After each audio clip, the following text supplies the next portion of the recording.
Bengong itu juga sebuah art ya bro. Itu skill yang dibutuhkan saat ini Bang. Presentasikan kepada kami tentang neuromarketing. Oh ternyata ada ya ilmu neuroscience itu digabungkan dengan bidang-bidang sosial. Oke, trust me, saya neuroscientist. Multitasking itulah menjadi penyebab kerjaan kamu tuh gak ada yang beres. Kalau lu mau bisnis, lu kalau mau dagang, lu kagak usah lama-lama sekolah. Menariknya di sini Bang, kenapa banyak pemimpin pintar yang fail? Pintar kan beda dengan cerdas. Iya. Itu buktinya anaknya Jokowi sekarang jadi leader, kan dia masih muda. Jadi gue ngelihat ada fenomena yang menarik, adalah combination Pak Jokowi dan Pak Ahok. Followers itu akan mengikuti leaders yang membuat ia merasa happy. Oke. Perkara membuat kenapa akhirnya seseorang itu bisa terpilih dibandingkan yang lainnya. Ada satu konsep. Apa yang terjadi pada otak seseorang saat ia memiliki kekuasaan?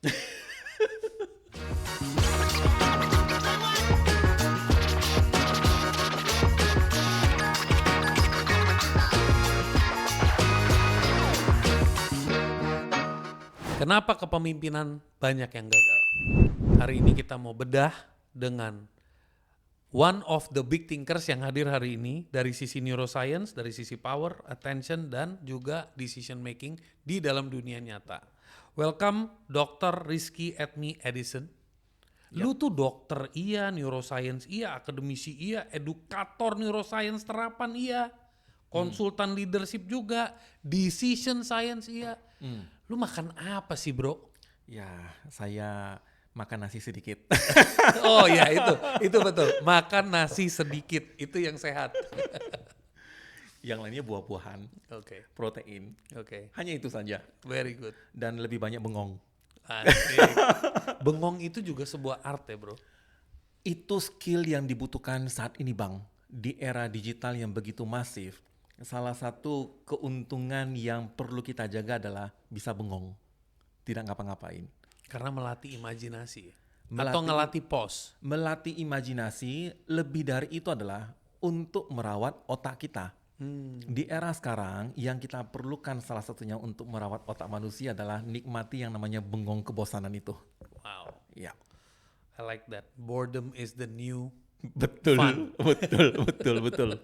New luxury lah jadinya. new luxury. Oke. Bro, apa yang membuat lo memilih? Lu tadinya dokter apa sih bro?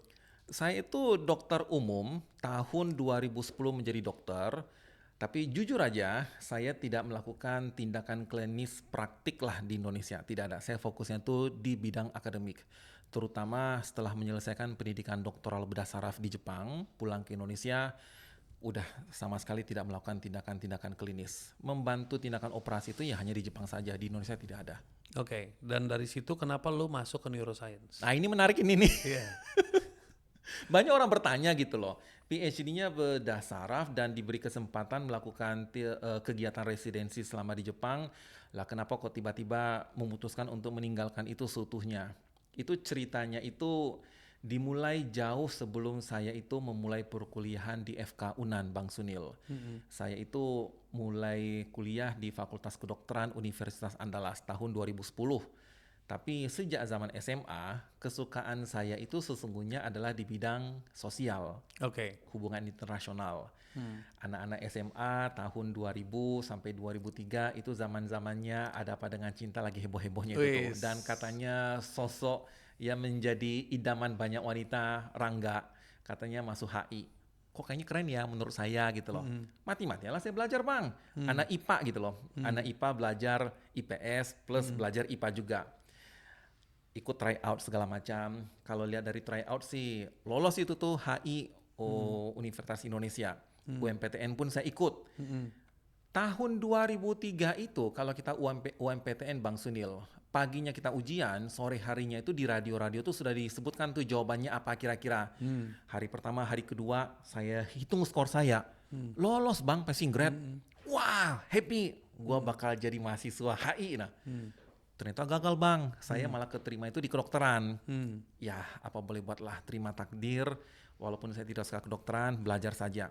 Dan di dunia kedokteran itu banyak kita pelajari tentang manusia. Tetapi satu di antara banyak hal yang betul-betul saya senangi adalah tentang perilakunya manusia. Makanya saya suka pelajaran neurologi, psikiatri seperti itulah. Tahun 2010 menjadi dokter, dapat kesempatan itu langsung lanjut pendidikan doktoral bedah saraf di Departemen Bedah Saraf GC Medical University. Wow. Di sana itu, Departemen Bedah Saraf, kepala departemennya sekaligus adalah kepala Center for Advanced Medical Technology GC Medical University. Setiap hari Selasa, orang-orang dari center ini melakukan presentasi lah depan kami tentang perkembangan-perkembangan tentang neuroimaging and whatever segala macam. Di salah satu sesi tahun 2010, itu associate profesornya, tim dari Dan Ippeita namanya sekarang profesor di Chuo University, presentasikan kepada kami tentang neuromarketing. Pertama kalinya saya mendengar istilah itu 2010. Tiba-tiba saya yang awalnya suka di bidang ilmu sosial lalu dipendam sebegitu lama, tahun 2010 ketemu lagi istilah itu.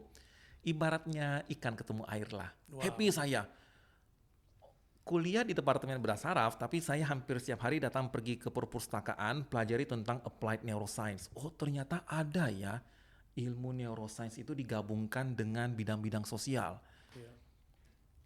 Saya berkali-kali sampaikan kepada orang-orang yang bertanya kepada saya dan di beberapa podcast yang lain. Saya selalu ada satu prinsip, Bang. I don't want to spend my whole life doing something that I'm not passionate most. Saya suka bedah saraf, suka mengoperasi orang, tetapi saya tahu saya itu lebih suka menerapkan ilmu otak perilaku itu di bidang-bidang ilmu sosial. Makanya tahun 2015 setelah saya mendapatkan gelar PhD, saya pulang ke Indonesia, gabung juga ke Citech Labs, mengembangkan instrumen pencitraan otak terbaru Brain ECVT. Saya juga diajaklah menjadi dosen di Universitas Muhammadiyah Profesor Dr. Hamka sebagai Kepala Pusat Neuroscience. Disitulah pertama kalinya saya punya kesempatan nih menerapkan ilmu otak neuroscience itu ke banyak bidang yang lain. Yes. Itu awal mulanya.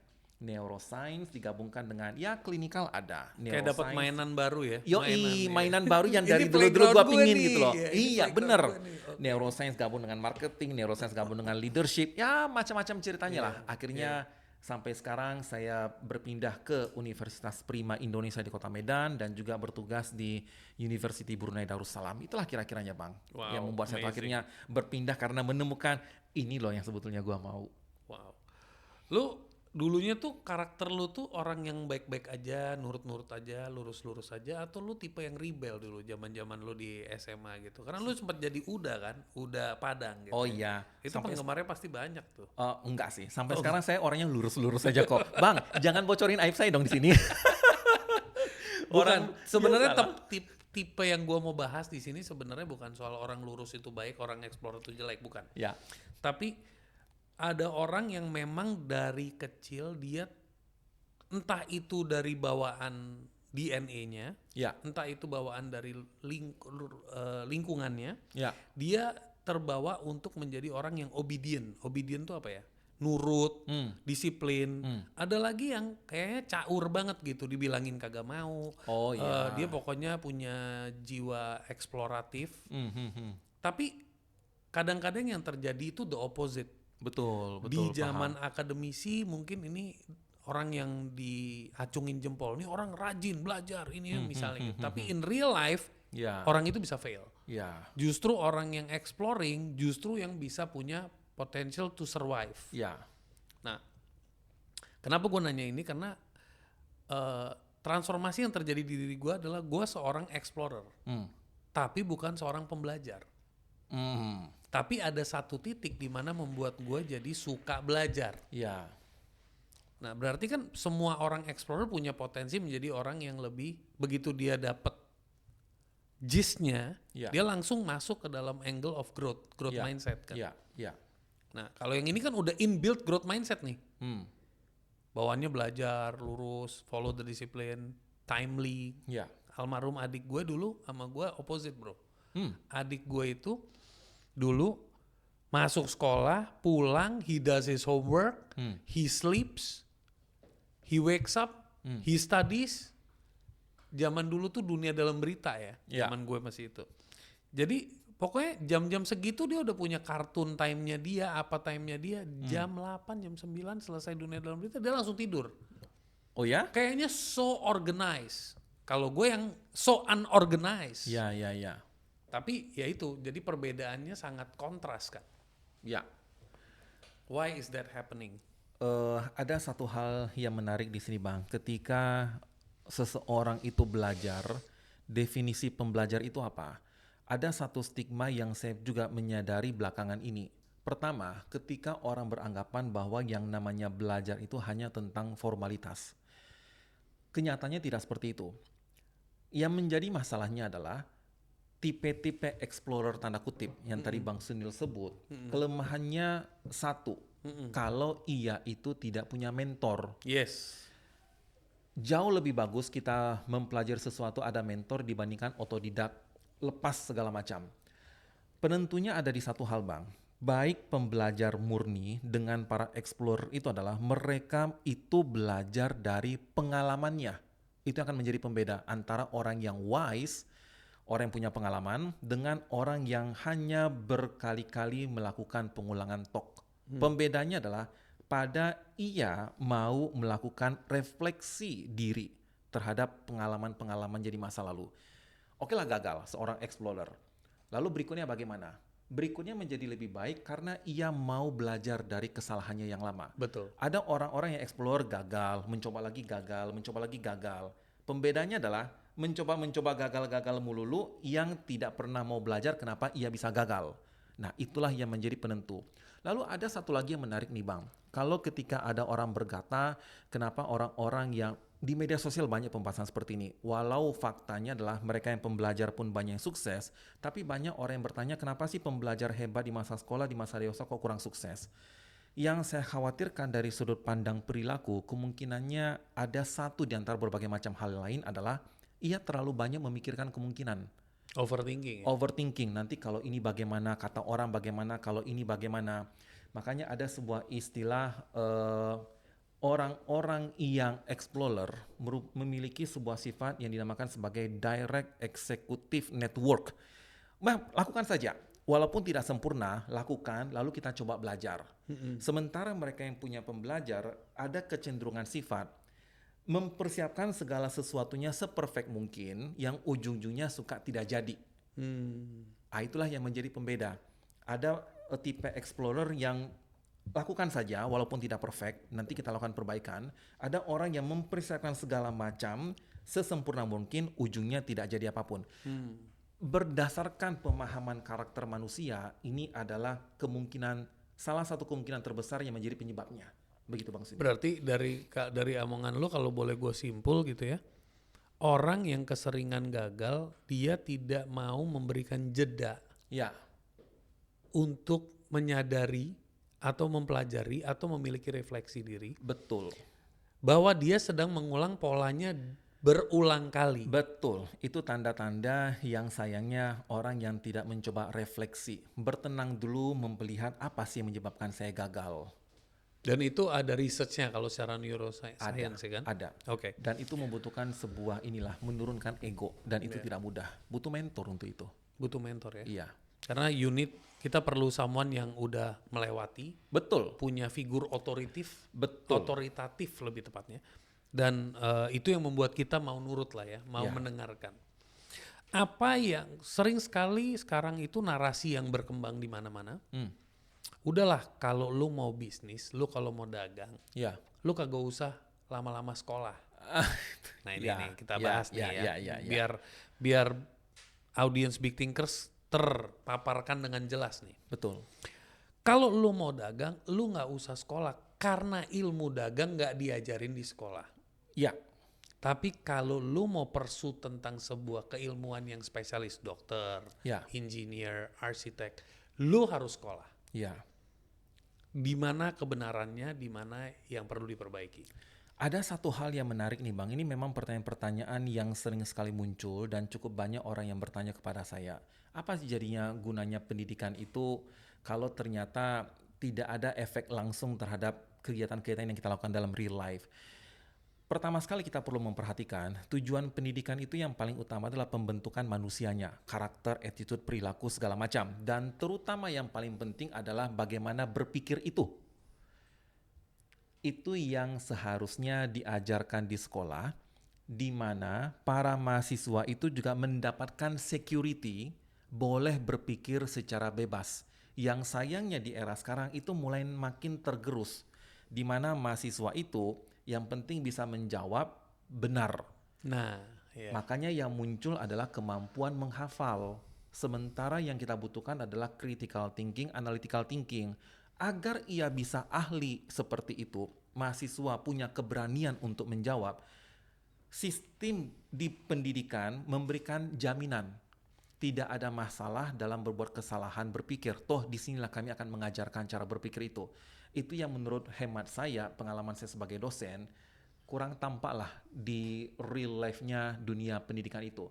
Sementara di sisi lain, mereka-mereka yang langsung terjun ke dunia bisnis segala macam, ada perbedaan antara otodidak belajar sendiri dengan ada mentoring. Otodidak belajar sendiri yang kita khawatirkan satu, kalau sampai muncul confidential bias. Ia bias berpikir bahwa yang ia lakukan itu adalah sudah benar. Makanya walaupun seseorang itu tidak menjalani pendidikan formal, yang akan membantu ia membentuk pola pikir adalah jika ada mentor. Mentor itu adalah orang-orang yang sudah punya pengalaman. Dari pengalamannya ia bisa memberi arahan mana yang baik. Itu akan menjadi pembeda. Makanya akan ada perbedaan antara orang-orang yang memutuskan tidak sekolah lalu segera bekerja atau berusaha segala macam, tentu boleh. Tapi akan kelihatan bedanya antara orang yang otodidak 100% dengan mereka yang punya mentor. Karena ada guider ya. Ada guidance, maka tantangannya adalah siapakah mentor kita? Dialah yang akan menjadi penentu. Begitupun halnya dengan dunia-dunia pendidikan formal. Siapa yang menjadi mentor pembimbing kita, suka tidak suka, tanpa kita sadari, yang menentukan pola pikir kita. Wow. Makanya ini pun juga nih. saya agak harus hati-hatinya. Saya adalah dosen. Banyak mahasiswa-mahasiswi yang juga minta konsultasi ke saya untuk tesisnya kah, untuk disertasinya kah. Ada satu hal yang saya sampaikan, saya senang membantu mengajarkan. Tapi kalau sudah masuk ranah yang formal, itu tidak boleh saya memberikan masukan. Kenapa? Kalau sudah masuk ranah formal misalnya untuk tesis atau disertasi, itu sudah ada orang yang bertanggung jawab. Entah promotornya kah atau kopromotor. Iya. Mereka itulah yang nantinya akan membentuk karakter berpikirnya si mahasiswa. Wow. Jangan orang luar. Orang luar biarlah hanya sekedar insight tambahan. Oke. Kira-kira gitu. Tadi lu ngomongin soal confidential bias. Iya. Apakah itu boleh gue simpulkan sebagai percaya diri bohongan? Betul. Iya kan? Iya. Jadi lu pede tapi pede tidak ada dasar Betul. nyata gitu. PD tidak ada dasar yang menjadi bagian dari Based on asumsi. jadi kalau menyebut bias kognisi, payungnya itu adalah bias kognisi ya, cognitive bias. Ya. Itu macam-macam aja lagi. Yeah. Ada yang confirmation bias, Iya. confidential bias. Yeah. Confidential bias itu pun juga bagian dari positivity bias untuk dirinya sendiri. Contohnya adalah kita sudah tahu nih ada sebuah produk yang sudah tahu tertulis di produk itu menyebabkan penyakit A, B, C, D, E. Tapi mereka menggunakan produk adalah contoh nyata positivity bias. Iya, produk ini menyebabkan penyakit, tapi produk ini tidak akan memberikan penyakit kepada gue. Gue kayaknya baik-baik saja kok. Itulah contoh positivity bias. Salah satunya itu pun adalah confidential bias. Itu yang berbahaya jika sampai muncul di seorang leader. Oke. Ia tidak mau belajar, ia merasa dirinya sudah oke banget.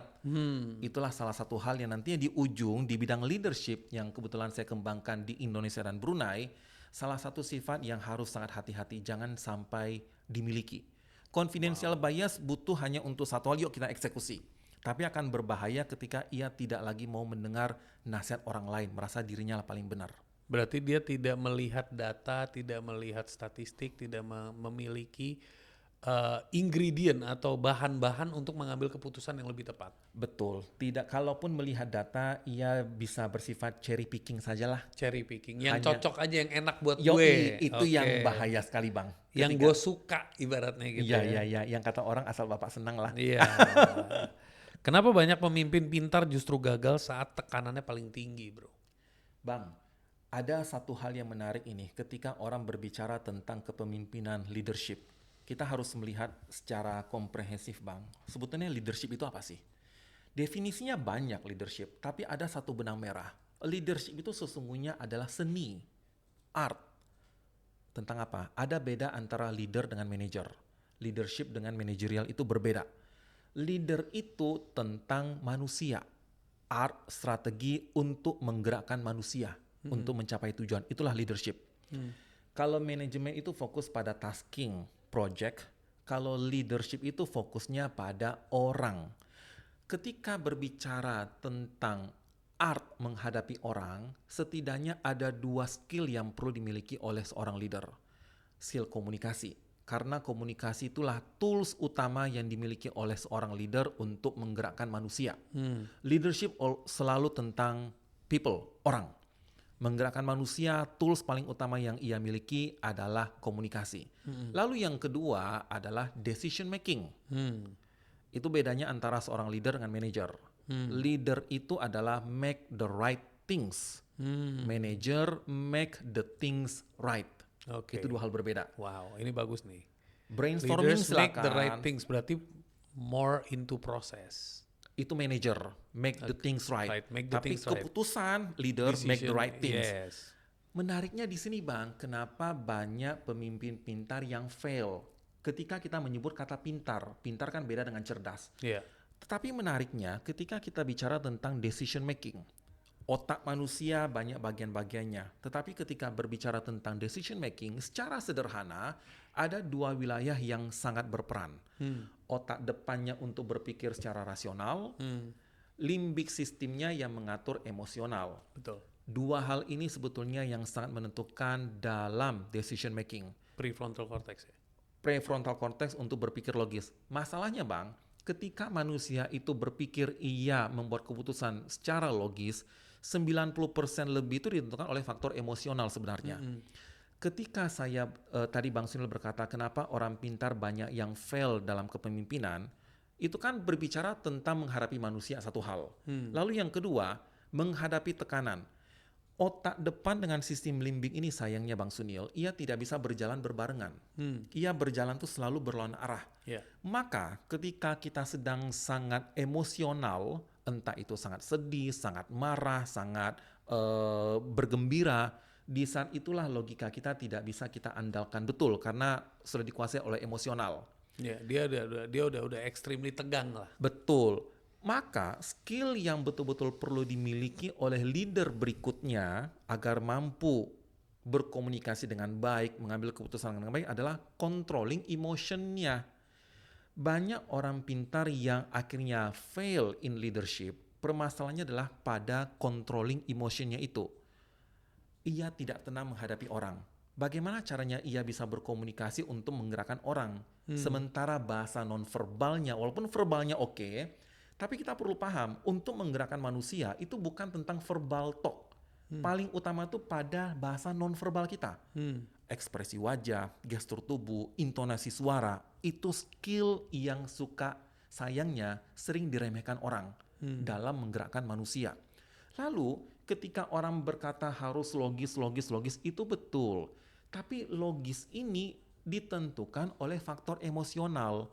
Makanya bagaimana controlling emosionalnya ini adalah skill lain yang sering dilupakan di bidang leadership.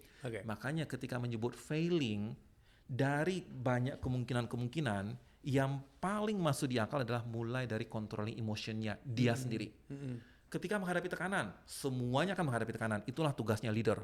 Tapi bagaimana kita mengkontrol emosi ketika tekanan itu datang? Itu sebuah skill tersendiri lagi Bang Sunil. Oke. Apakah itu masuk ke dalam kategori kayak being mindful sebagai latihan? Oh iya, dan yang namanya latihan itu Bang, ada beda antara latihan dalam kondisi tenang, ada latihan dalam kondisi badai. Iya. Yang diperlukan itu adalah latihan dalam kondisi badai. Makanya pemimpin-pemimpin yang bijak itu umumnya adalah mereka-mereka yang sudah berumur, karena udah makan asam garam. Iya. Masih muda nampak cerdas, tapi belum teruji emosinya menghadapi asam garam sebenarnya dalam hidup. Iya, itu adalah pembeda. Jadi pada saat gue pernah tuh gue pernah ditanya, gue bilang gue nggak percaya anak muda bisa jadi leader. Tapi definition gue leader tuh bukan soal fungsi, tapi sebagai definition gue waktu itu anak muda sekarang semua bisa jadi leader by title. By title. Tapi ada yang ngahantem gue itu buktinya anaknya Jokowi sekarang jadi leader, kan dia masih muda.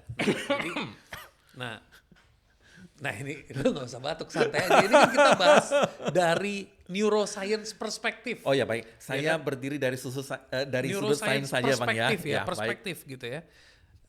Jadi gue ngelihat, gue setuju sama angle itu. Kenapa? Karena menurut gue leader yang sejatinya leader itu yang memang sudah melewati critical situations, Betul.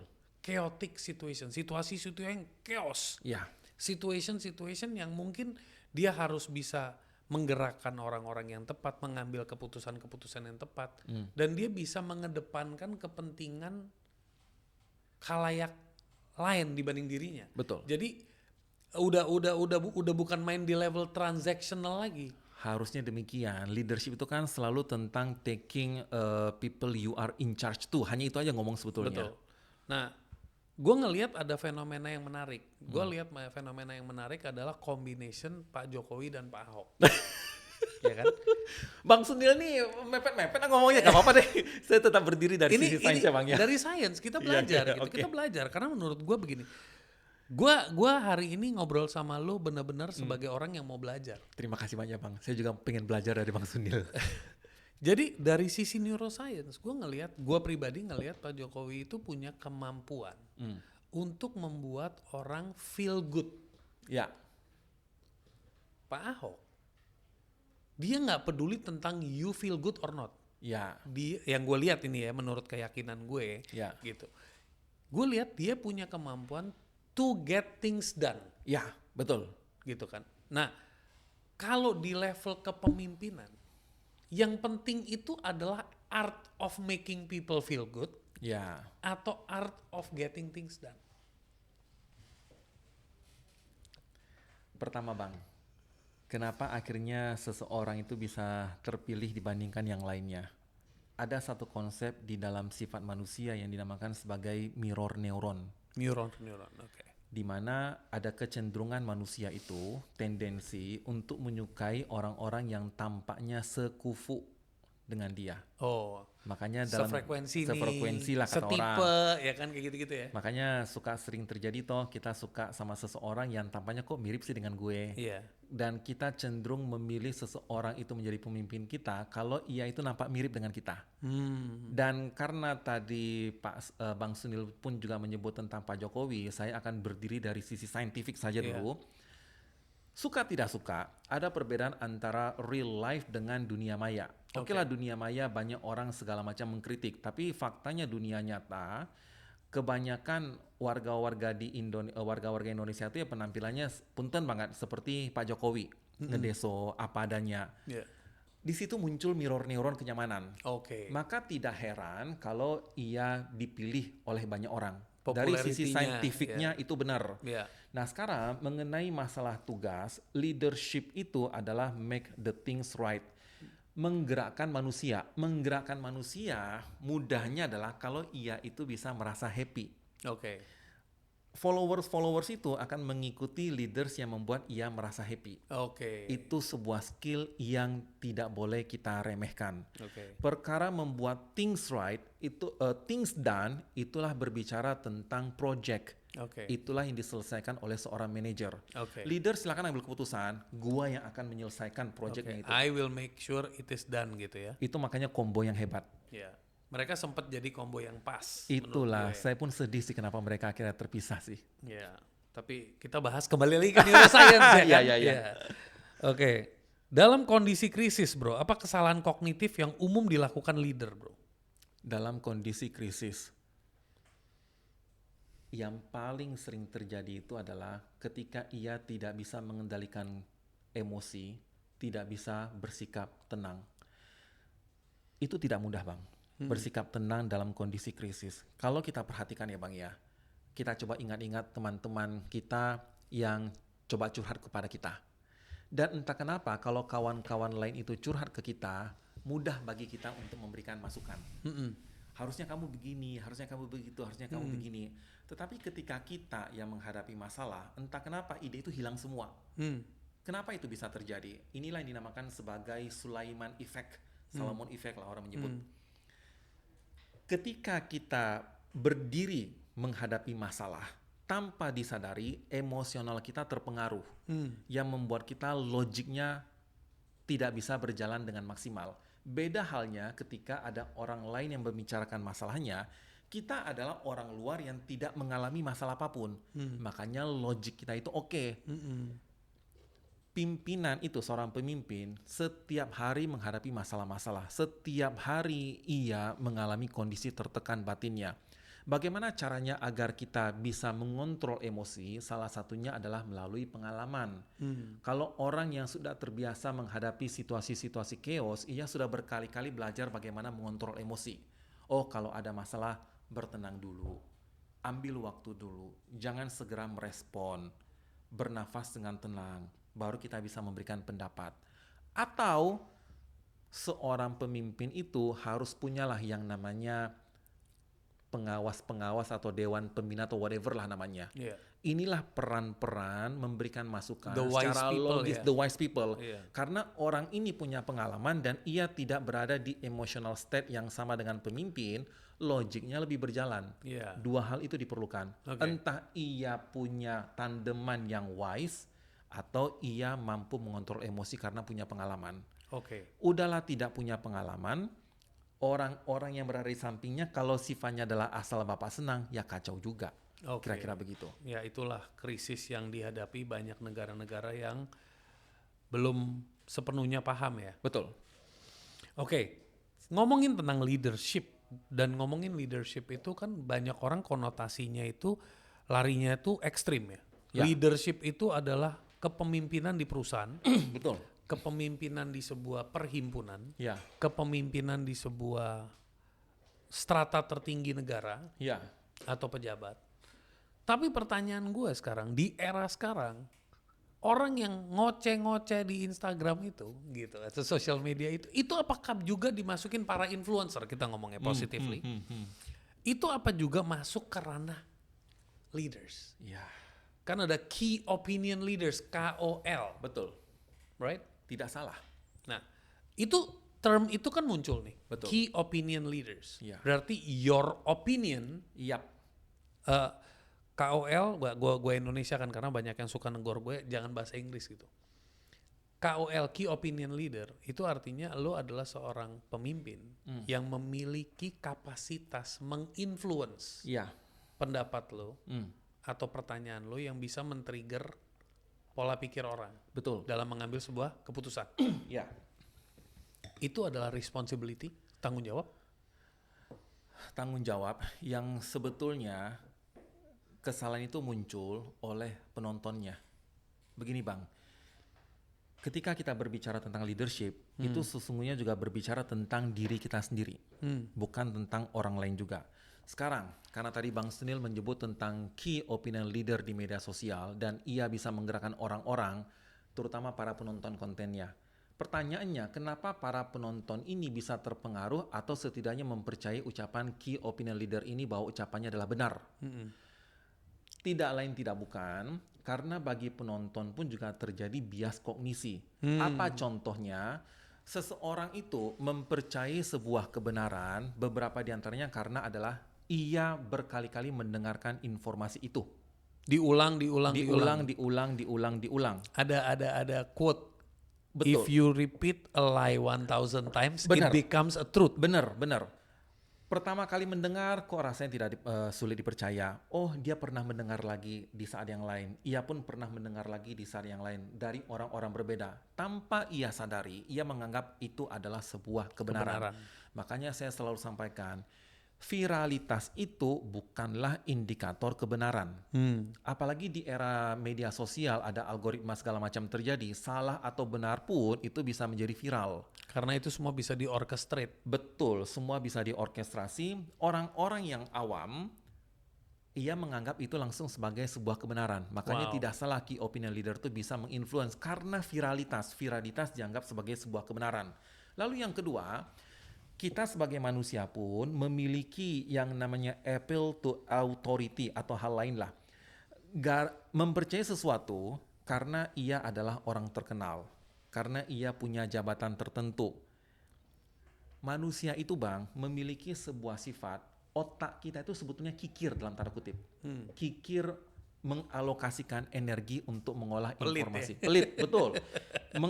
Karena untuk berpikir itu kan butuh energi, Bang.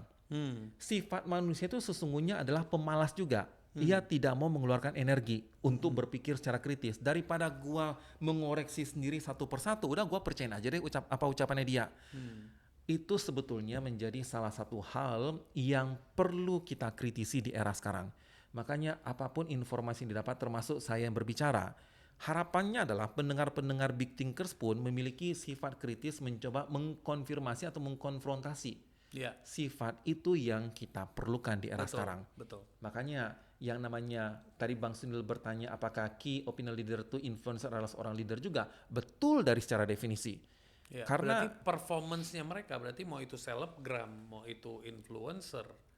Karena kan faktornya gampang ya. betul. Lu punya follower 1 juta, lu Ya. dianggapnya influencer. Iya, Apakah menggerakkan manusia. ya, berarti kan itu adalah sebuah moral, tanggung jawab moral. Kalau lu memposisikan diri lu sebagai seorang KOL, influencer atau selebgram. Betul. Kalau lu menerima jabatan itu, label itu. Tapi kan banyak orang menerima itu karena itu menjadi journey. Iya, Ada dorongan. Personal branding is everything. Ya. Personal branding berarti kan goalnya adalah to become famous, iya, to become KOL. iya. Bener dong, karena kan Betul. nanti diundang ke seminar pun menjadi key speakers Betul. misalnya gitu. Betul. Kenapa? Karena you are someone. Iya, Lu adalah someone gitu. Dari sisi apa? Numbers iya. di sosial media kan. Yang gue mau concern adalah numbers sama dengan dampak atau numbers tidak sama dengan dampak. Numbers itu jelas sama dengan dampak. Oke. Suka tidak suka. Oke. Karena dampak itu kan berkaitan dengan viralitas nanti jatuhnya. Cuman yang menariknya itu adalah tentang brandingnya itu, Bang. Oke. Kita perlu memahami branding itu apa sih? Bedanya dengan positioning itu apa? Oke. Branding itu bicara tentang apa yang membuat apa yang membuat orang-orang akhirnya mengingat kamu. Mungkin orang tidak ingat dengan yang namanya ethnic. Seperti di Brunei Darussalam, jarang tuh orang mendengar yang namanya ethnic. Tapi orang-orang di University Brunei Darussalam itu ketika menyebut brain, orang nyebut, oh, so you are the brain person that I heard about. Oke. Itu branding. Oke. Jadi walaupun orang tidak kenal ethnic, tapi ketika menyebut brain atau neuroscience, orang mengingat ke ethnic. Itu branding. Sama halnya dengan key opinion leader itu, apa yang membuat akhirnya orang mengingat dia. Beda dengan positioning. Positioning itu adalah apa yang membuat kamu akhirnya dipilih orang. Branding adalah apa yang membuat kamu diingat. Positioning adalah apa yang akhirnya membuat kamu dipilih. Bicara tentang jumlah followers, suka tidak suka, positioningnya dia adalah jumlah followersnya itu. Iya. Kenapa? Hanya dengan satu ucapannya di utasi manapun diperdengarkan oleh banyak orang. Betul. Berlakulah yang namanya algoritma, apalagi kalau ia pandai membuat hook-hooknya lah. Iya. Karena kan orang nggak baca secara utuh, Bang, Iya. cuma hooknya doang Iya, akhirnya viral. baca headlines lah, Betul. headlines. Ya. Makanya di sini saya pernah menyampaikan di media sosial tahun 2000 I'm sorry Bang Sunil, tahun 2029 salah satu orang faktor yang akan mempengaruhi gimana hasil nanti pemilihan adalah para influencer nantinya. Suka tidak suka. Jadi buat teman-teman di sini selain ngejar duit, ngejar bisnis, kalau bisa kejarlah followers karena itu menjadi faktor ya, faktor untuk survive lo. Suka tidak suka. Karena semuanya bakal digitalize, Ya. dominant. Bro, kita ngebahas attention, focus sama digital overload. Bro. Ya. Karena gue ngelihat era sekarang apalagi AI dan sebagainya udah masuk. Apa dampak notifikasi, multitasking, dan overload informasi ke kualitas keputusan, bro? Ke kualitas keputusan. Oh, itu jadi panjang ceritanya, Bang. Iya. Cuman yang perlu saya sampaikan itu adalah tentang overload informasi, lalu multitasking, dan tadi ketika Abang menyebut attention. Saya adalah dosen. Dan ada satu hal yang perlu saya sampaikan ke teman-teman big thinkers, terutama para mahasiswa.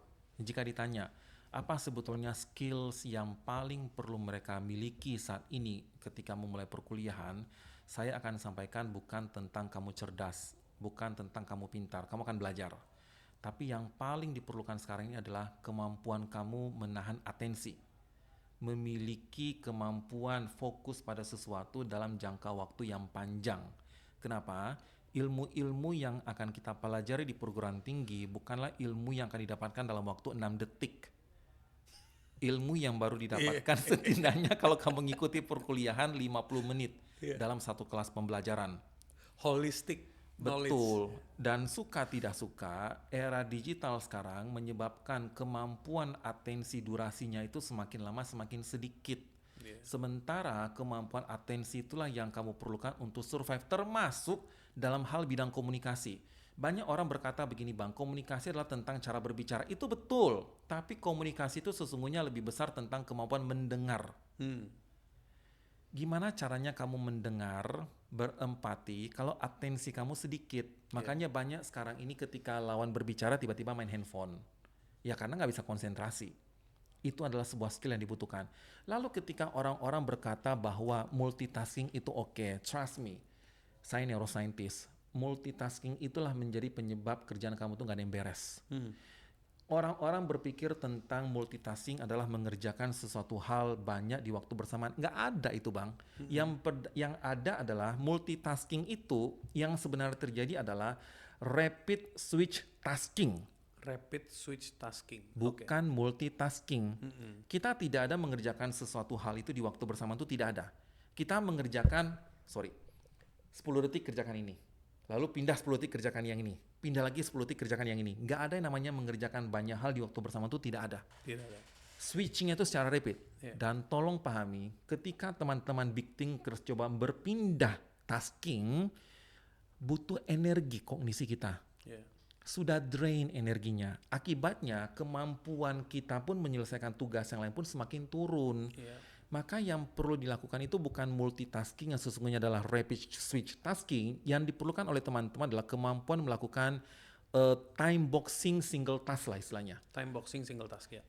Satu topik sediakan waktu 20-30 menit. Fokus di situ saja. Iya, kayak Pomodoro teknik lah ya. Pomodoro teknik itu kan sistem 20 Untuk menit fokus, lalu break, 20 menit lalu break. Benar. Iya.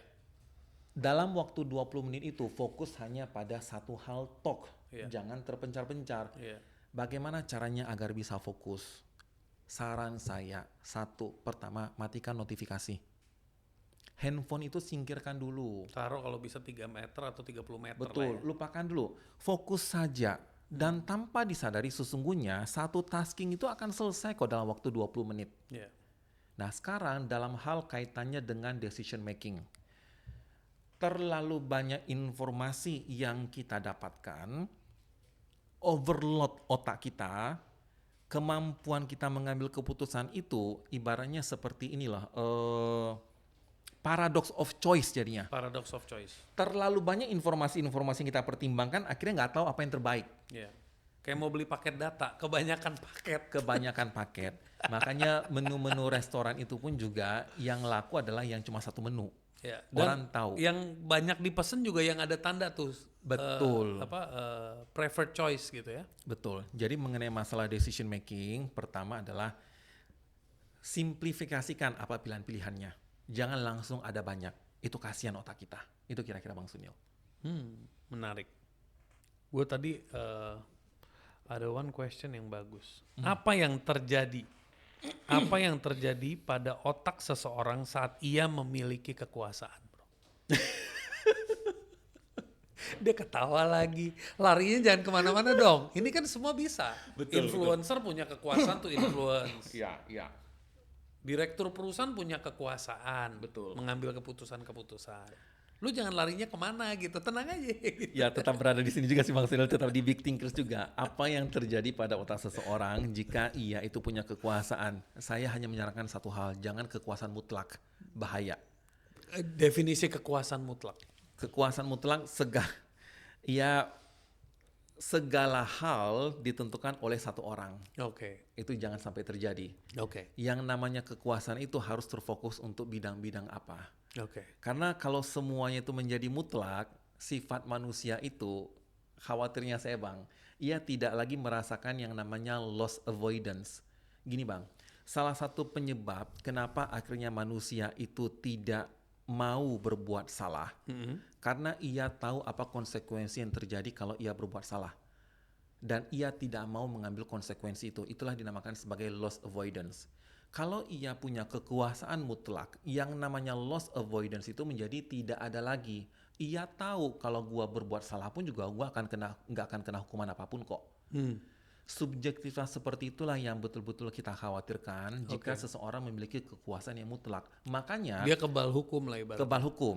Ya kalau kebal hukum apa mau ditakutin lagi? Dia tidak akan Sama kayak misalnya kalau kita ngomong di zaman-zaman sekolah dulu tuh misalnya ada ketua OSIS terus dia di situ karena bokapnya donatur misalnya terus pejabat pula. Jadi kayak istilahnya kalau dia melakukan hal yang semena-mena kemungkinan besar dia pasti terselamatkan. betul. Istilahnya begitu kan? Kalau Abang Sunil bawa mobil, menerobos lampu merah, Abang tahu itu, polisi tidak akan berani menilang. Apalagi loss avoidance-nya. Bagi orang-orang biasa kayak kami, kalau kami melanggar, kena tilang, lama prosesnya. Iya. Mungkin kami akan mendapatkan untung lebih cepat 2-3 menit lah kalau menerobos lampu merah. Tapi kami tahu kalau kami menerobos dan ada potensi ditilang polisi habis uang sekian ratus ribu, kami menghindari itu. Makanya kekuasaan itu jangan pernah mutlak. Oke. Wow, menarik sekali. Strategi berbasis neuroscience untuk menjaga fokus untuk para pemimpin. Fokus para pemimpin. Iya. Dia tiap kali kata-kata pemimpin tuh larinya ke Talem dulu. Kenapa ya?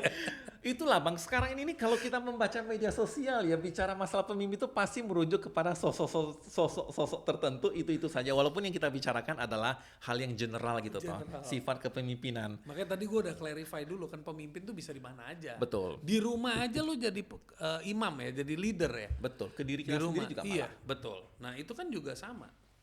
Apa yang kita perlukan untuk menjaga fungsi kognisi kita sebagai seorang pemimpin? Banyak hal yang kita perlukan, Bang.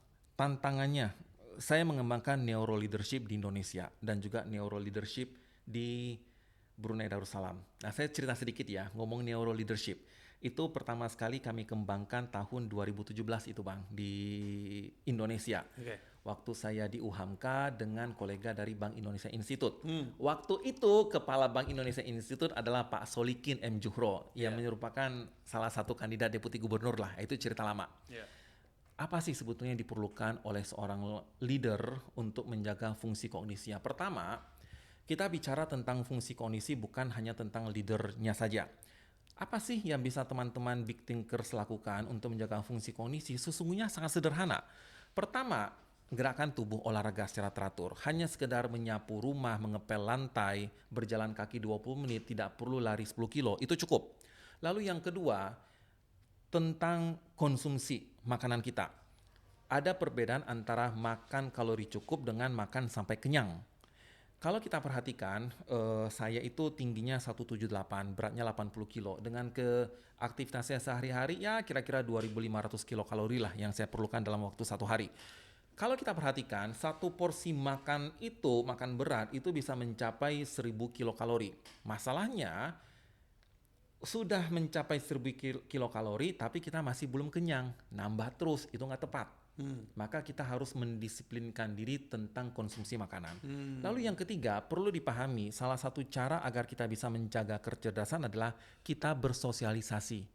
Maka akan menjadi sebuah kesalahan kalau kita itu sangat individualistik, tidak ada mau berkomunikasi dengan siapapun dalam kaitannya untuk menjaga fungsi kognisi. Lalu kalau mau lakukan puasa, bagus itu untuk menjaga fungsi kognisi. Tapi sekarang bicara sebagai tahap kepemimpinan, bagaimana menjaga kognisi, yang saya tekankan adalah bagaimana agar seorang leader itu pertama tidak bias, yang kedua bisa menjaga emosi. Bisa bias itulah maka seorang pemimpin walaupun ia mengambil keputusan, make the right things, selayaknya ia punya tim pendamping yang sifatnya bukan asal bapak senang. Sifatnya adalah orang-orang yang memberi masukan bijaksana. Bukan cuma sekedar, kalau bapak senang itu ya sudah nggak apa-apa. Bukan demikian. Tapi itu susah karena nggak semua orang mau punya no man, maunya punya yes man. Betul, dan itulah yang menjadi tantangan terbesarnya, menempatkan orang-orang yang berani berbicara apa adanya, bukan hanya sekedar membuat senang. Lalu yang kedua adalah bagaimana ia bisa menjaga emosi. Untuk menjaga emosi pun, suka tidak suka, ia adalah seorang leader. Ia bertenang, dan paling mudah untuk menjaga emosi itulah kalau sebetulnya itu punya tandem. Agar ia tuh punya rem. untuk mengambil keputusan, ambil waktu terlebih dahulu. Itu yang kita perlukan. Ini Bang. gue kenapa ketawa karena kalau gue masukin ke dalam kategori keluarga, Ah. kadang lu nggak punya tandem lagi, bini lu bisa menjadi apinya lu yang bisa ngebakar-bakar gitu kadang-kadang, atau sebaliknya suaminya yang menjadi triggernya. Itu yang Dan itu challenge banget untuk dalam ruang lingkup kerumah tanggaan ya. kalau dalam ruang lingkup yang semakin kecil Bang, dan ini juga berkaitan dengan kepemimpinan loh, perlu ada memahami yang namanya Dunbar Scale. Itu adalah skala jumlah kolega lah. Jadi Dunbar Scale itu mulai dari angka 1, 1,5, 5, 10, 15, 50 dan segala macam. Itu menunjukkan ruang lingkup pertemanan kita sebetulnya. Mulai dari pasangan intim kita, lalu sahabat, lalu teman, lalu kenalan. Kita punya 500 orang kenalan, tapi sahabat kita tuh hanya 5 orang. Teman kita itu hanya kira-kira 15, sementara pasangan intim kita tuh hanya 1 orang. Kenapa itu bisa terjadi? Skala Dunbar ini sangat dipengaruhi oleh intensitas komunikasi. Ketika kita melakukan komunikasi, kita kan butuh effort ya Bang ya, tenaga perlu, waktu perlu. Dalam satu hari ada 24 jam, kita tidur 8 jam. Kita beraktivitas sesungguhnya hanya 16 jam. Tidak mungkin kita memberikan porsi 16 jam itu sama rata kepada 500 orang, itu nggak mungkin. Pasti ada orang-orang yang sangat spesifik kita berikan rentang waktu sangat panjang. Itu menunjukkan skala Dunbar yang semakin lama semakin kecil, menunjukkan intimate-nya kita. Nah sekarang berkaitan dengan yang namanya pasangan atau siapapun itu namanya, ada satu hal yang perlu dipahami oleh teman-teman dari Big Thinker semuanya. Kita itu kan hidup di dunia nyata. Banyak sekali pertarungan-pertarungan yang kita hadapi. Ketika ia masuk ke Dunbar Scale yang paling kecil di rumah, jangan sampai rumah itu menjadi pertarungan berikutnya. Udahlah di luar bertarung, kembali ke rumah juga bertarung lagi yang baru. Nah makanya untuk menjaga emosinya itulah ruang lingkup kecil, ia bisa stress relief. Untuk menjaga rasionalitasnya, dan itu pun juga sebuah challenging. Maka ketika orang berkata mengenai masalah kepemimpinan di industri organisasi segala macam, tanpa disadari itu sebetulnya sudah terbawa dari lingkup keluarga. That's why they say Iya, how you do iya. in the outside reflects to what you do at home. Pencerminan dari apa yang sebetulnya terjadi. Pencerminan. Makanya wajar kalau kita memilih pimpinan itu, orang memperhatikan pasangannya siapa, keluarganya bagaimana. Itu tidak salah dan itu sangat wajar.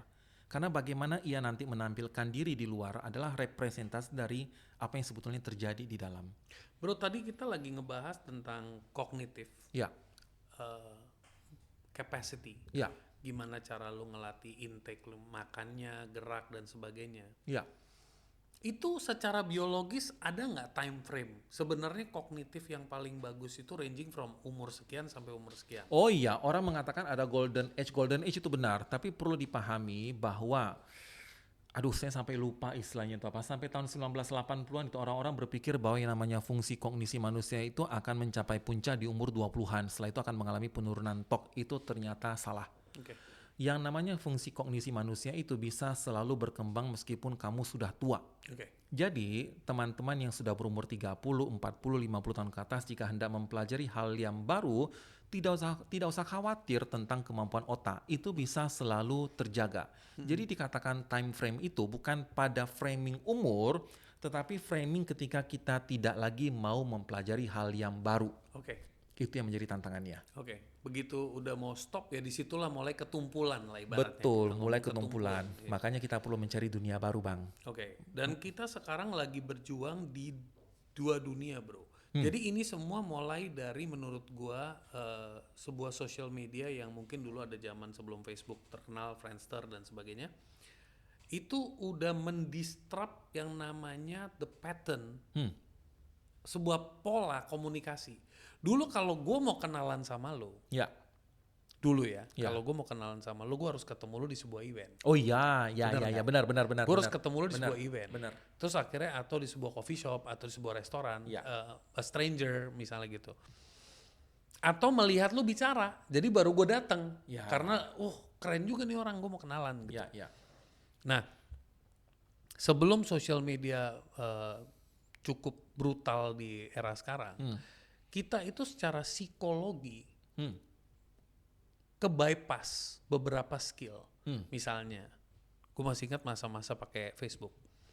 Ini gue lagi mau nanya ke hubungannya ke neuroscience ya. Ya, Gue add lo as friend. ya, Terus lu receive. Padahal lu bikin keputusannya untuk receive. ya. Itu cuma ngelihat Melihat apa? mutual friends Ya, gua. ya, betul, betul, Masih betul, ingat nggak betul, dulu betul, kalau ngambil betul. keputusan tuh bukan karena lu kenal Sunil, tapi nih orang siapa? Oh tapi gue cek dulu mutualnya. Setidaknya ada 10 teman mutual, gua accept lo ya. Iya, Ya, kan? ya. Itu keputusannya, decision makingnya. Ya, Terus gue padahal belum interaksi sama lo, terus ada yang ngomongin nih, si admin keren. Oh iya dia temen gue, padahal gue kenalan juga belum. Iya. Baru add friend doang. ya, Nah itu menjadi confidential bias kan? ya.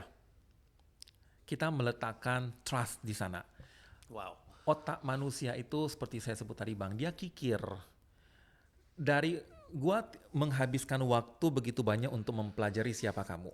Manusia itu selalu mencoba mengambil cara termudah. Makanya saya sampaikan, gak ada gunanya kita sebagai dosen mencoba menentang AI, ChatGPT gak ada gunanya. Sifatnya manusia akan selalu mencari cara termudah. Sama halnya dengan tentang pertemanan tadi. Saya menghabiskan waktu begitu banyak untuk mempelajari siapa ini Bang Sunil yang meng-add saya. Membutuhkan energi konsentrasi waktu saya.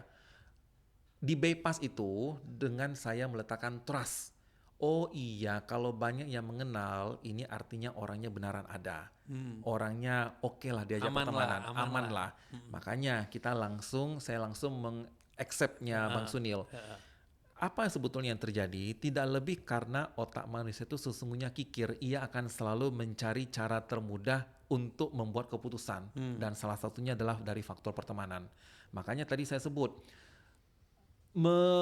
mengkoreksi atau mengkritisi apa ucapan orang itu Bang, itu membutuhkan energi. Buat apa saya menghabiskan energi semacam itu kalau saya sudah bisa mempercayai orangnya? Apa salah satu indikator ia bisa dipercayai? Famous, ia punya jabatan, konten-kontennya selalu viral, orang akan fokusnya ke sini Bang. Oke. Nah itu yang harus kita hati-hati. Nah terus apa fungsinya critical thinking? Kalau kita punya potensi ke situ, Betul. di mana critical thinking ini hadir? Sedangkan kita terus digembar sama orang-orang yang baik. Ayo tingkatkan pikiranmu supaya lebih kritis. Ya, agar tidak menjadi follower semata.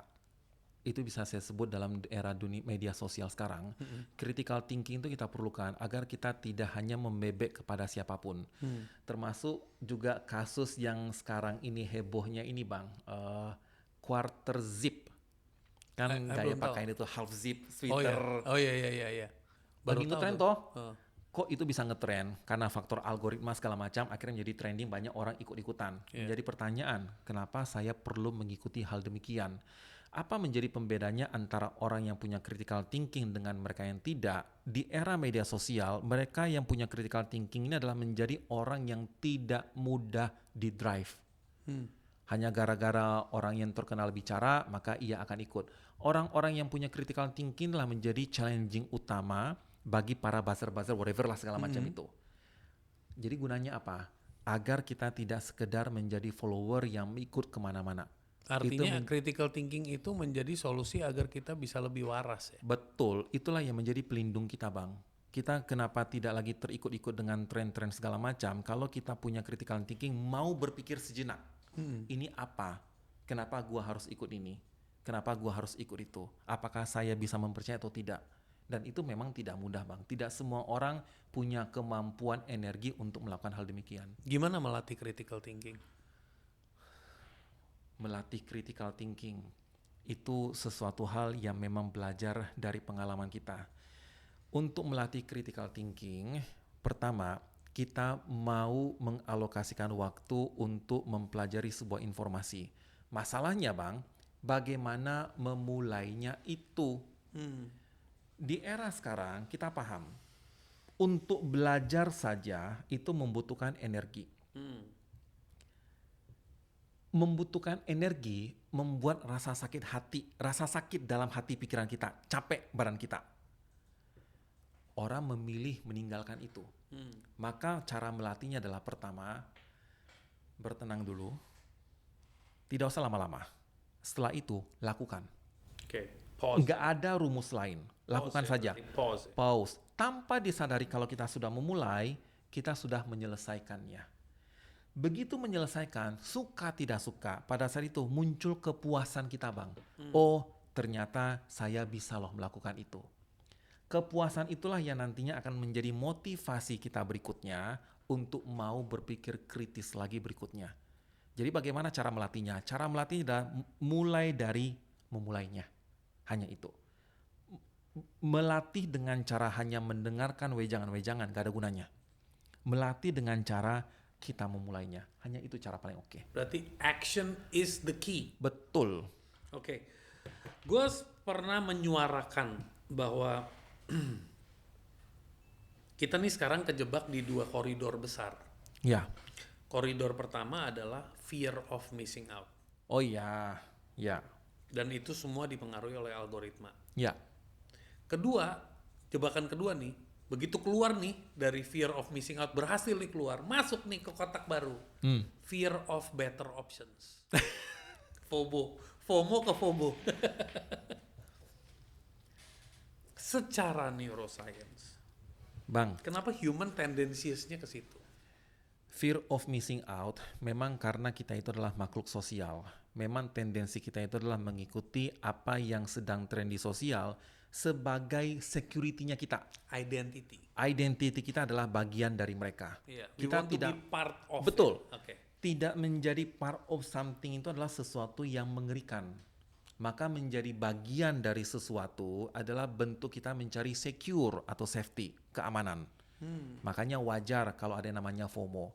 Oh, gua ikut tren loh, gua adalah Tapi bagian dari yang baru. orang yang FOMO itu adalah orang-orang yang belum mengenali diri atau belum mendecide gue Betul. siapa. Iya, Oke. mencari identitas diri. Makanya kita juga paham kenapa yang namanya FOMO itu tidak lagi ditemukan kepada mereka-mereka yang sudah memasuki fase sore lah dalam hidupnya, umur 40 tahun ke atas. Mereka sudah tahu dirinya siapa. Iya. Jadi ia tidak lagi ikut-ikut namanya trending karena ia tahu itu tidak cocok buat gue. Iya.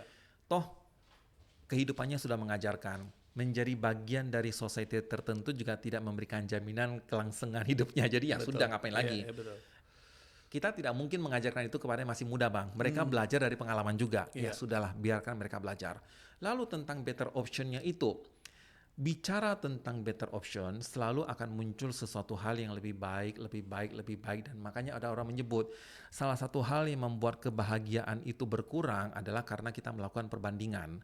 Maka solusinya apa agar kita tidak terjebak pada FOMO itu? Solusinya adalah ketika sudah memilih, sudah itu selesai.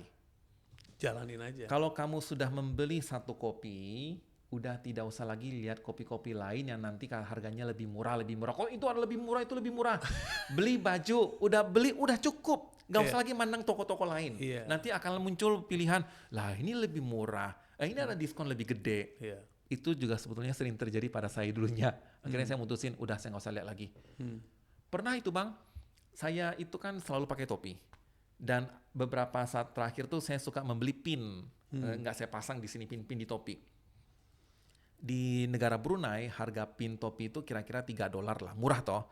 Lalu saya jalan-jalan masuk ke toko lain, ketemu barang yang sama persis, dijual dengan harga $2. Lebih murah $1. Tapi bukan pada selisih $1-nya, tapi karena tahu itu ada yang better option, barang sama harga lebih murah. Iya. Happy saya hilang, Bang. Iya betul sih. Hanya gara-gara $1 happy saya bisa hilang. Makanya solusinya agar tidak fear of FOMO itu, kalau sudah desain udah jangan lihat yang lain. Selesai. Iya sih. Hanya gara-gara $1 Bang hilang. Mood saya hilang loh Bang seharian itu. Bro, waktu zaman-zamannya gue belajar tentang otak, ada satu hal yang menarik. Ya. Sebuah informasi yang membuat gue anjir pantesan gitu ya. Hah? Susah banget nih kita menjadi orang yang lebih baik. Ya. Susah banget kita upgrade diri. Ya. Kenapa otak kita itu cenderung menolak perubahan, bro? Manusia itu suka yang nyaman, Bang. Perubahan itu salah satu syaratnya adalah kenyamanannya itu akan kita kurangi. Dan itu motivasi, Bang. Kita termotivasi melakukan sesuatu. Apa itu definisi motivasi? Ketika kita bicara motivasi, suka tidak suka kita bicara tentang reward circuit. Sekarang, sebelum bicara tentang reward circuit, kita bicara tentang motivasi. Motivasi itu, teman-teman bisa mencari definisi apapun lah. Tapi sederhananya, motivasi itu adalah dorongan seseorang melakukan sebuah tindakan untuk mencapai sebuah tujuan. Sebuah reward lah ya. Question mark-nya, tujuan itu apa sih? Tujuan itu sesungguhnya adalah satisfaction, kepuasan. Oke. Kepuasan inilah yang berlangsung ke dalam reward circuit itu. Kepuasan itulah yang namanya kenyamanan. Ada perubahan, salah satu syarat agar bisa berubah adalah kenyamanannya ini yang kita kurangi. Sementara sifat manusia adalah selalu mencapai kepuasannya itu, kenyamanan salah satunya. Untuk mencapai perubahan, maka yang dikorbankan itu justru kenyamanan, kepuasannya itu dulu. Tidak semua orang bisa, apalagi kalau perubahan itu kita tidak punya gambaran mau apa. Oke lah saya berubah, belajar lebih rajin, tapi buat apa? Kalau tidak ada goals-nya. Maka agar seseorang mau berubah, yang kita perlukan itu adalah apa goal barunya? Apa ekspektasi, apa value baru yang mau kita kejar? Untuk memudahkan kita berubah lebih baik adalah kita tahu apa ekspektasi, apa value, apa goals-nya. Jika tiga ini tidak diketahui, wajar kalau perubahan itu tidak mudah. Ini teman-teman yang lagi dengar nih, semoga bisa diresapi dulu ya. Ya, Gua lagi mau masuk ke diskusi ini lebih sedikit lebih dalam. makin dalam makin asik. Asik. Ada dua bang yang gua belajar ya. Kalau kita ngomongin tentang masa lalu itu gua ngomongin fear of the dark.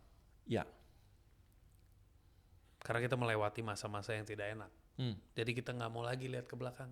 Kadang kita punya rasa takut, fear. oh ya, ya. Tapi kalau mau ke depan, barusan kan yang ngomong, Neil, kalau orang itu alasan nggak mau berubah itu karena dia mau sesuatu yang nyaman. Ya, Nah di sini ada, nggak tahu terminologi tepat nggak, paradoks atau kontraintuitif atau apa kalimat yang tepat, bahwa nggak selalu nyaman sama dengan enak. betul.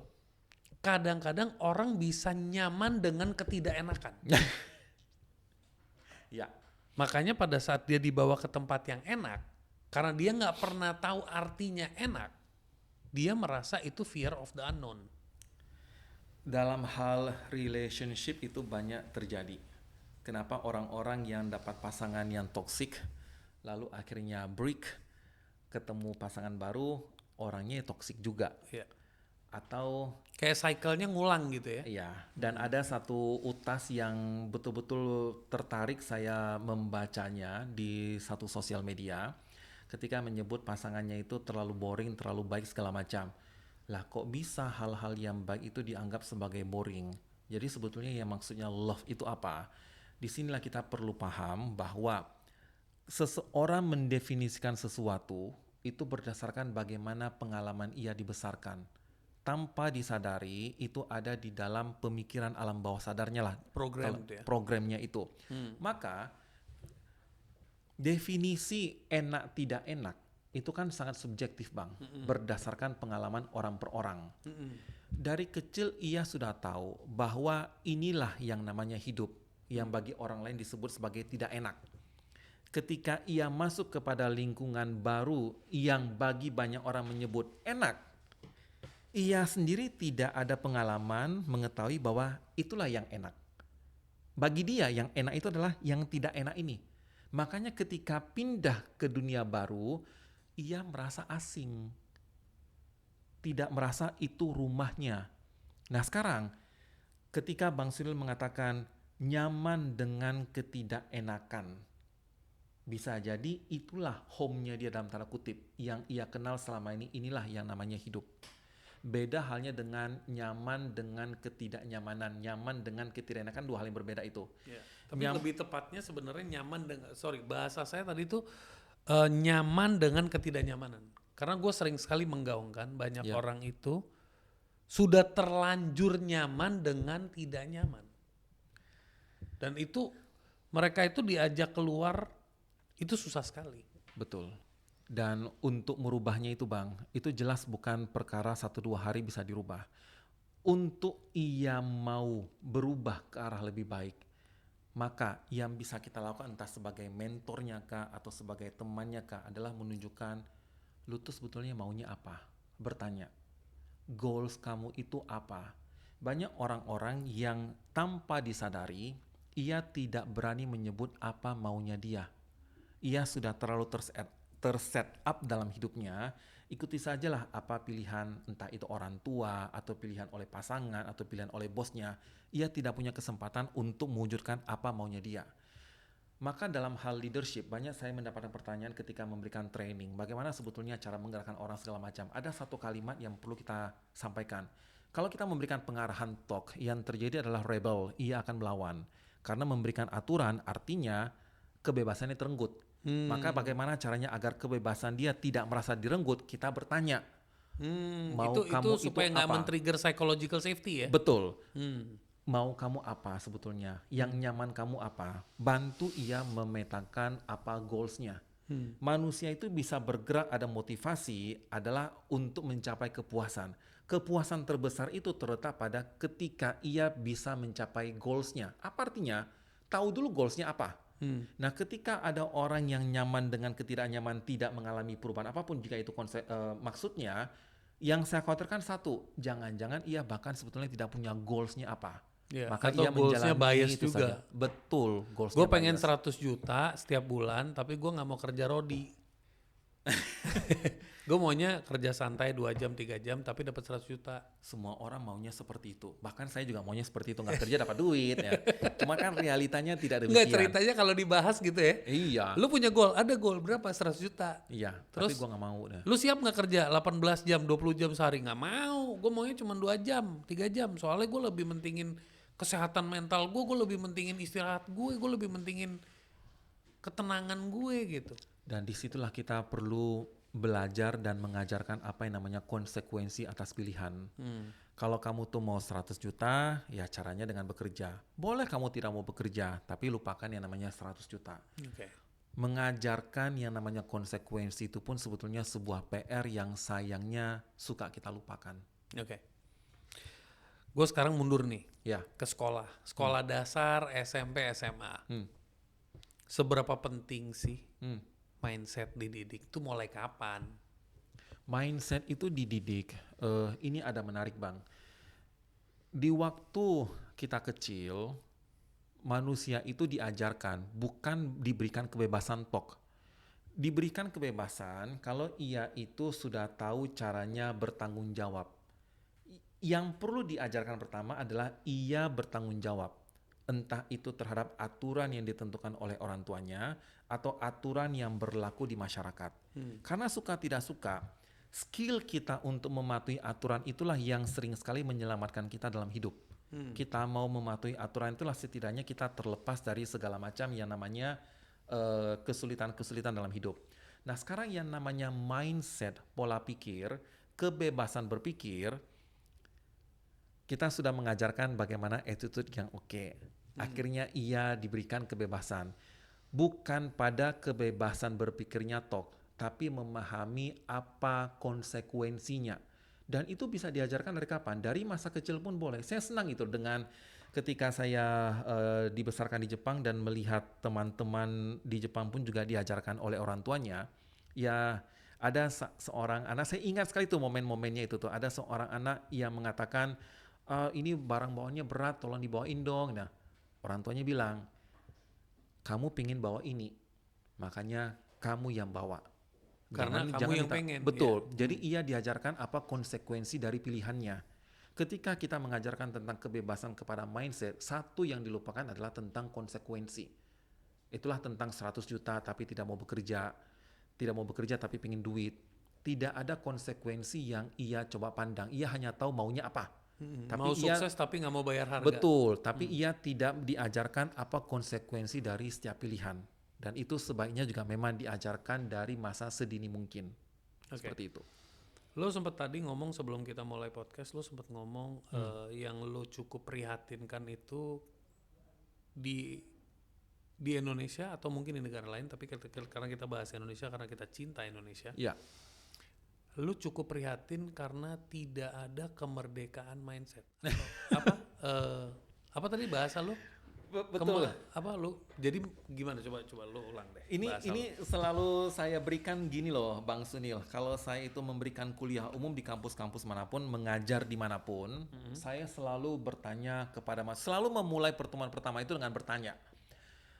Apapun lah topiknya, saya bertanya kepada mahasiswa, menurut kamu ini apa? Dan ada sebuah polanya seperti ini, Bang. Ditanya kepada si Fulan yang pertama. Polanya, hampir semua kelas-kelas yang saya ajar atau saya berikan kuliah umum, orang pertama tidak memberikan jawaban. Ia berkata, saya tidak tahu dok. Saya tanya kepada orang kedua. Biasanya juga ia berkata, saya tidak tahu dok. Orang ketiga mencoba menjawab. Saya bilang, bagus. Apapunlah jawabannya itu. Orang keempat saya tanya juga. Biasanya orang keempat akan memberikan jawaban, sama dok dengan dia. Entah apanya yang sama saya tidak tahu. Pokoknya sama aja. Idem bahasanya. Idem aja. Saya sampaikan begini, karena saya memberikan kuliah umum itu selalu di perguruan tinggi. Saya sampaikan, saya yakin teman-teman semua ini tidak bodoh. Kalau bodoh nggak mungkin mencapai bangku perguruan tinggi gitu loh. Saya yakin defaultnya semuanya adalah pintar. Tetapi masalahnya bukan pada pintar atau bodoh. Masalahnya itu adalah pada keberanian kawan-kawan. Saya memandangnya seperti ini. Kawan-kawan itu selama ini terlanjur distigmakan, didoktrinkan. Ketika guru bertanya, maka menjadi sebuah kewajiban murid harus menjawab benar. Apa definisi benar? Adalah jika sesuai dengan textbook atau sesuai dengan ucapan guru. Kalau ternyata jawaban salah, biasanya apa yang terjadi? Dibully toh. Dibully entah dari temannya atau kadang dari gurunya langsung. Ada sifat namanya loss avoidance tadi yang saya sebut. Kalau gua memberikan jawaban, ini ada kuliah umum nih, si Edmi bertanya, kalau gua salah ngasih jawaban, nanti gua diketahui oleh teman-teman. Iya, Gua malu, gua nggak mau hadapi itu. Iya. Makanya lebih memilih cara aman, saya tidak tahu dok. Makanya ketika saya memberikan kuliah umum atau apapun, yang selalu saya tekankan di awal, di kelas saya, hilangkan semua rasa takut itu. Kamu tidak akan dibully atau disalahkan jika salah memberikan jawaban. Perguruan tinggi adalah tempat kita salah melakukan. Jangan sampai nanti di real life udah telat. Di perguruan tinggi lah tempat kamu tuh semuanya berbuat salah. Kita belajar sama-sama memperbaikinya. Yang perlu dilakukan oleh leader, kalau dalam ruang kelas kan guru lah jadi leader ya. Betul. Yang perlu dilakukan adalah memberikan safety, secure kepada para mahasiswa. Agar ia bisa merdeka berpikir. Bagaimana caranya mereka merdeka berpikir jika ia memikirkan apa yang terjadi kalau ia itu salah menjawab dan dibully? Iya. Biarkan ia merdeka, biarkan ia mendapatkan rasa nyaman dan aman dari gurunya bahwa ia salah berpikirmu tak apa-apa. Kalau salah nanti akan diajarkan, bukan dibully. Nah itulah yang saya khawatirnya mulai hilang, dan itu tidak salah dosennya. Yang saya fokusnya adalah lama-kelamaan ini ada namanya itu sebagai good hearts law namanya. Kita itu selalu punya KPI. Tapi KPI itu menjadi Tuhan tanda kutip. Apapun demi KPI. Ujungnya KPI itu tidak lagi menjadi tools untuk mencapai sesuatu hal yang baik. Karena salah satu indikator yang namanya akreditasi itu adalah IP. Suka tidak suka sekarang menjadikan IP itu sebagai tujuan. Mau kamu itu nggak pintar-pintar amat juga IP kamu bisa 4 kok itu loh. Karena kuncinya kejar angkanya. Bukan kejar melatih. Betul. Thinking prosesnya. Makanya wajar kalau sekarang yang penting jawaban gue di lembar soal adalah benar. Maka skill yang dibutuhkan adalah menghafal. Itu yang saya sebut. Mindsetnya merdeka itu semakin tergerus. Yang tanpa disadari itu terbentuk oleh sistem yang berjalan. Mantap nih, berarti gerakan gue harus gue jalanin nih, gue bersemangat sama lu. Mungkin ya Bang ya, kalau aturan harus IP 4 atau segala macam itu dihilangkan dari nilai akreditasi, jangan-jangan itu bisa mengembalikan lagi lah yang namanya critical thinking di antara para mahasiswa. Tidak lagi mengejar kemampuan menghafal, yang penting IP kamu dapat A. Mana ada Bang, zaman tahun 2003, 2000 sekian tuh orang IP 4 Bang, hitungan jari itu 3,3 koma. Sekarang banyak banget. Sekarang Bang, hitungan jari IP 2. Kebalik. Dulu hitungan jari IP3. Apa hubungannya psychological safety dengan keberanian berpikir kritis? Sangat berhubungan sekali. Mereka-mereka yang berani berpikir tuh karena sudah tahu apa yang safety dalam dirinya. Maka untuk menggapai keberanian, jujur aja Bang, banyak orang-orang yang berani, banyak orang-orang yang takut. Kalau kita lihat root-nya itu adalah pada apa safety yang dia miliki. Karena seperti tadi ya namanya loss avoidance itu. Kalau gua tuh terlalu kritis kepada institusi tertentu, nanti malah keluarga gua yang diincar. Ya daripada nanti keluarga gua diincar, udah gua diam aja deh. Apakah ia takut mengemukakan pendapat? Bukan. Ia takut kalau keluarganya kena ancam. Makanya kalau Bang Sunil bertanya apa hubungannya, justru kemerdekaan berpikir, kebebasan berpendapat itu dilandasi oleh adanya safety. Leader bisa nggak memberikan safety-nya itu? Safety diberikan, automatic ini keberanian pun akan muncul. Makanya ketika mendorong, ayo berbicara, ayo berbicara. Gimana caranya orang akan berbicara kalau kita tidak memberikan jaminan bahwa ia tidak akan disalahkan kalau salah berbicara. Itu yang saya sebagai dosen, itu dulu yang saya tanamkan. Safety yang mereka miliki. Jadi pada saat ada orang berbicara, dia diberi kritik, diberi masukan, itu monggo. Betul. Nah di sini menurut gue yang orang susah membedakan nih. Dikomentarin dikiranya disalahkan, padahal niatnya mengkritik. Betul. Dan gue di dunia komunikasi itu gue belajar satu hal yang paling esensial menurut gue. You should know when to talk, how to talk, where to talk, who to talk, and when to talk. Dan itu kita belajar dari pengalaman. Saya Bang menjadi dosen itu sejak tahun 2016. Awal-awal saya jadi dosen juga saya banyak bikin salahnya. Maklumlah anak muda baru jadi dosen belagu gitu loh. Akhirnya belajar dari pengalaman-pengalaman. Oh iya, cara bicara seperti ini nggak tepat. Oh iya, cara pendekatan seperti ini tidak tepat. Dari pengalaman-pengalaman itulah belajar yang ternyata dalam komunikasi apa yang patut kita bicarakan. Kapan kita harus berbicara? Bagaimana cara menyampaikannya?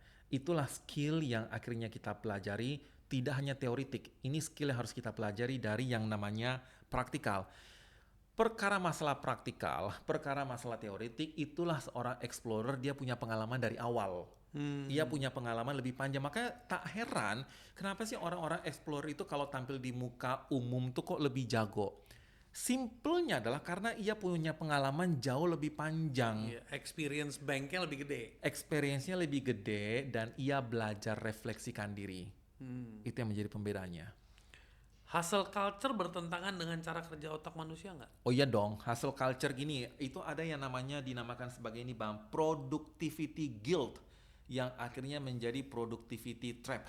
Jadi gini Bang, kalau kita tidak bekerja, kita kan seperti merasa berdosa. Kok gue ketampaknya kayak nggak bekerja ya, karena kita sudah terlanjur tertanam bahwa diri kita, identitasnya adalah pada pekerjaan itu nggak tepat. Ketika orang bertanya kamu siapa? Kebanyakan kita akan menjawab saya adalah seorang dosen, saya adalah seorang karyawan ini, saya adalah seorang pengusaha. Ia mengidentikan dirinya pada sebuah profesi atau pekerjaan. Maka ketika ia tidak bekerja, itulah muncul yang namanya productivity guilt. Ia merasa bersalah karena tidak produktif. Padahal perlu dipahami bahwa yang namanya sibuk itu tidak sama dengan efisien. Sibuk tidak sama dengan efektif. Banyak orang yang terjebak di situ. Nampaknya begitu sibuk. 24 jam sehari sepertinya tidak cukup. Tapi ternyata pekerjaannya nggak selesai-selesai.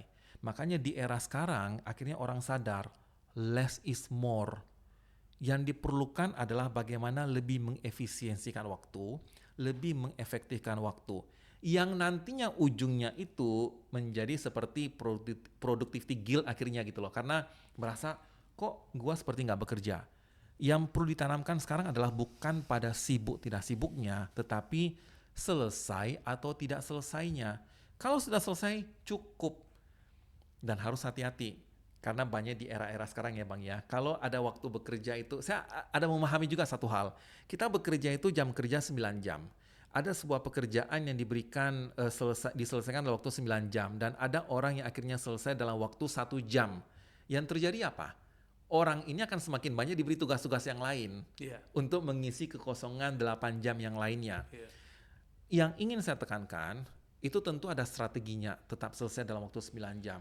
Yang paling penting itu adalah jangan kelihatan sibuk yang sampai membuat tidak ada hasilnya juga. Oke. Hustle culture yang saya khawatirkan itu yang terjadi, productivity trap lah jadinya. Yeah. Sibuk doang tapi nggak Sibuk ada doang output. tapi nggak ada outputnya, dan banyak kan orang-orang yang merasa sudah bekerja hanya gara-gara dengan rapat. Iya. Saya sudah rapat, udah bekerja, padahal Dari enggak pagi tuh. sampai sore meeting melulu. Iya, meeting melulu. Saya sampaikan dalam dunia leadership, ini salah satu hal ya Bang ya. Kebanyakan rapat itulah salah satu tanda leadership itu tidak efisien. Rapat itu hanya pemantik di awal, evaluasi di tengah dan di ujung. Kalau setiap hari kerjanya cuma rapat, energi kita sudah habis, dan itu yang namanya kepuasan semu. Kenapa kepuasan semu muncul? Ketika rapat kita sudah membayangkan sesuatu hal yang sudah berhasil. Dopamin yang menyebabkan rasa puas itu sudah terlanjur dilepaskan. Iya. Ketika kita masuk ke dunia yang nyata, motivasi itu sudah hilang karena kita sudah membayangkan Sudah sebelumnya. udah kerilis tuh. Makanya saya sampaikan, kalau memberikan pidato yang terlalu wah kita akan begini begitu, happy kita. Euforik ya, Euforia.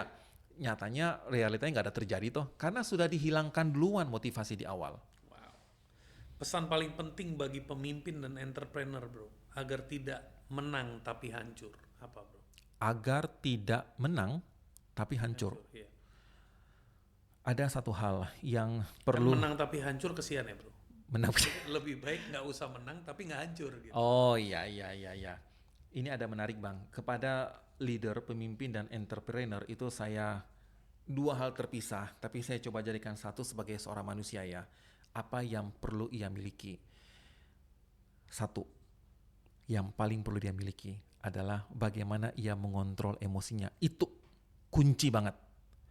Kamu silakan cerdas, kamu silakan pintar, tapi itu semua akan remuk kalau kamu itu tidak bisa menjaga emosi.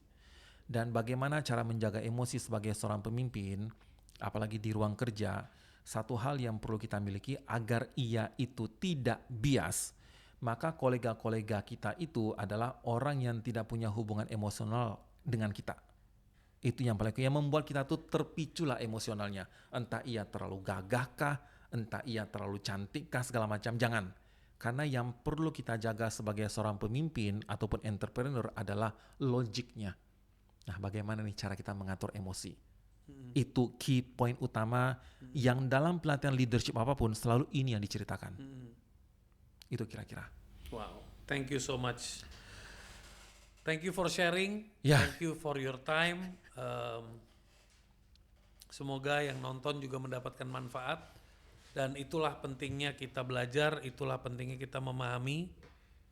Dan jangan berhenti, nonton terus, follow juga Bro Edmi. Dan juga jangan lupa di-share videonya jika ada manfaat, biar teman-teman yang lain juga mulai sadar. Thank you so much. Terima kasih banyak Bang Sunil dan juga teman-teman dari Big Thinker. Semoga bermanfaat ya. Terima kasih banyak.